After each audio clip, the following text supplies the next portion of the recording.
Assalamualaikum warahmatullahi wabarakatuh. Di sini saya ingin membahas tentang kelahiran dan 40 tahun sebelum kenabian.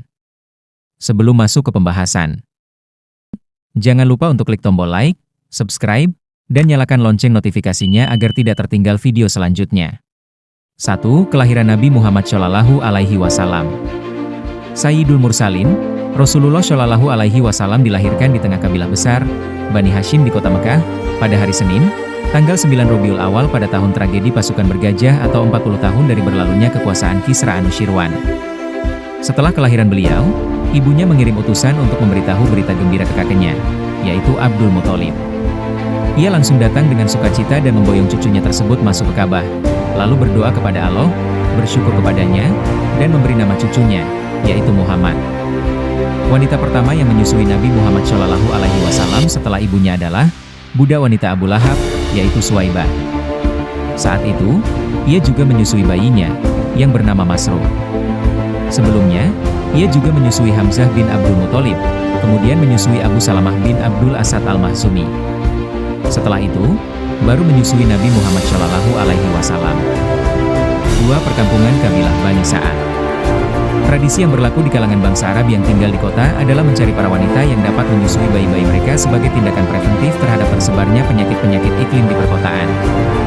Abdul Muthalib mencari wanita yang dapat menyusui Rasulullah Shallallahu Alaihi Wasallam dan mendapatkan wanita penyusu. Ia bernama Halimah binti Abu Zuaib dari kabilah Bani Sa'ad bin Bakar. Suaminya bernama Harits bin Abdul Uzza.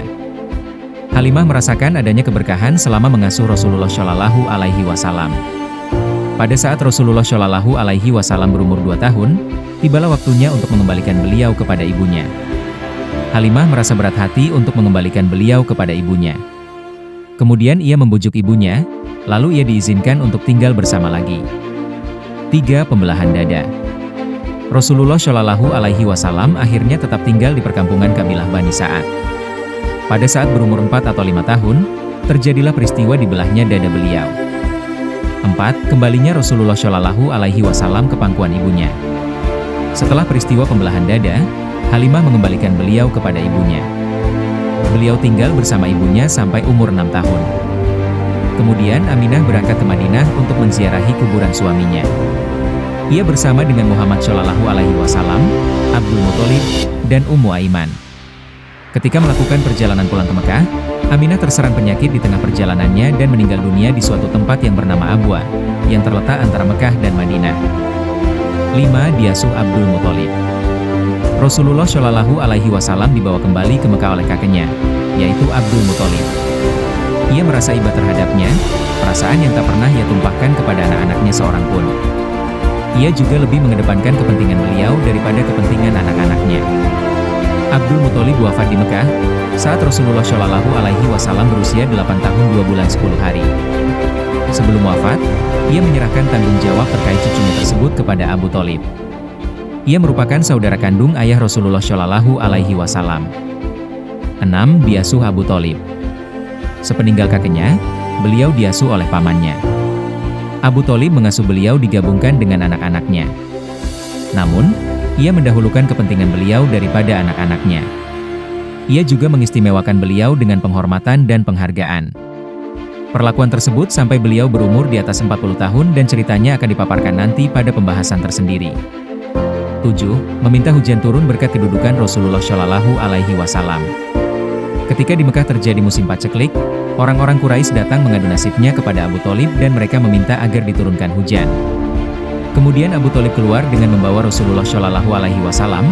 Tiba-tiba awan datang dari sana sini dan turunlah hujan yang lebat, sehingga lahan-lahan tanah menjadi subur.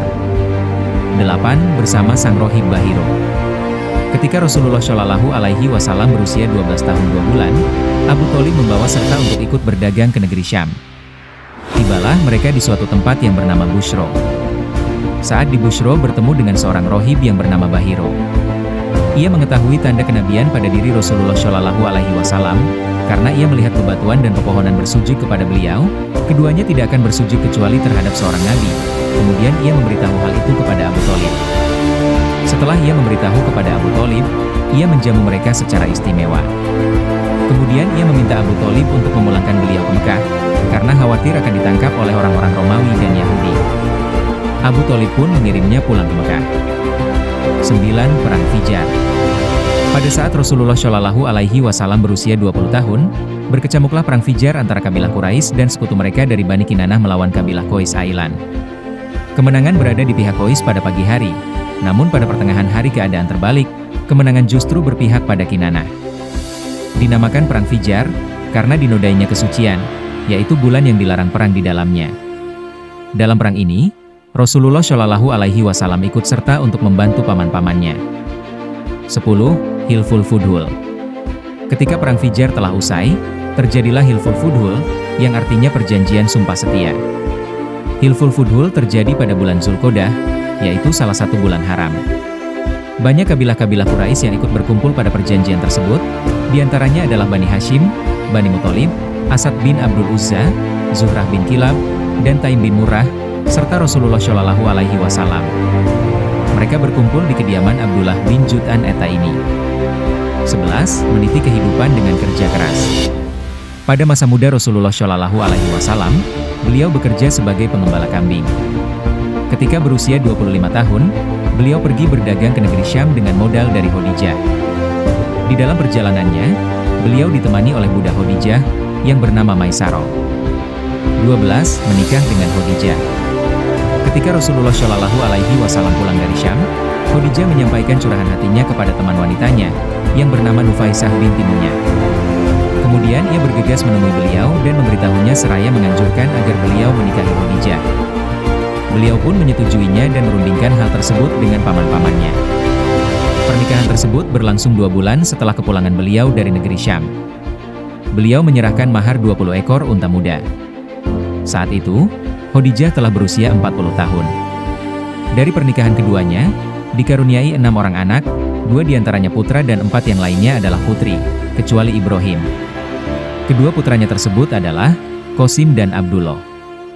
Sedangkan keempat putrinya adalah Zainab, Ruqayyah, Ummu Kulsum, dan Fatimah. 13. Membangun Ka'bah.